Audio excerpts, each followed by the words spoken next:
Supreme court की सख्ती के बाद बैकफुट पर है पतंजलि। भ्रामक विज्ञापन का यह पूरा मामला, जिस मामले में पतंजलि की ओर से बिना शर्त माफी मांगी गई है।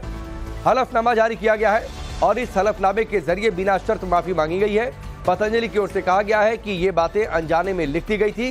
कंपनी के मैनेजिंग डायरेक्टर यानी कि जो एमडी है आचार्य बालकृष्ण, उन्होंने लिखा है कि भविष्य में इस तरह के विज्ञापन हम नहीं छापने वाले हैं। पहले ही सुप्रीम कोर्ट ने सख्ती दिखाई थी और उस सख्ती का असर अब यह है कि पतंजलि की ओर से हलफनामा दाखिल किया गया है, एफिडेविट दाखिल किया गया है और उसके बाद बिना शर्त माफी मांगी गई है। गौरव हमारे साथ फोन लाइन पर जुड़ चुके हैं, सीधे उनका रुख करते हैं। गौरव, क्या जानकारी बताइए, हलफनामे में और क्या क्या लिखा है?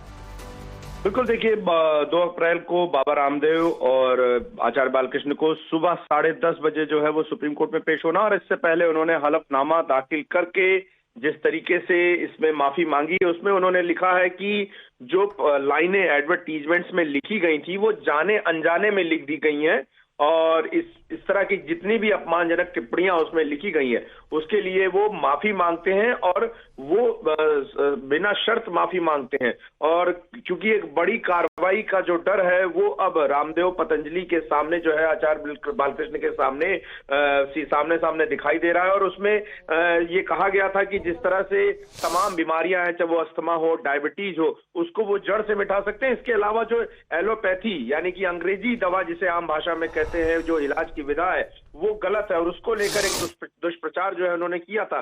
इसके बाद इंडियन मेडिकल एसोसिएशन ने पतंजलि के खिलाफ केस दाखिल किया था और लगातार जवाब मांगने के बावजूद जो है उन्होंने जवाब दाखिल नहीं किया था। हालांकि पतंजलि का कहना है कि उन्होंने कई मामलों में जो है। ठीक है, चलिए गौरव, हमसे जुड़ने के लिए इस पूरी जानकारी के लिए आपका बहुत बहुत शुक्रिया। तो पतंजलि की ओर से भ्रामक विज्ञापन का यह पूरा मामला, जिसमें बिना शर्त माफी मांगी गई है, सुप्रीम कोर्ट में एफिडेविट दाखिल कर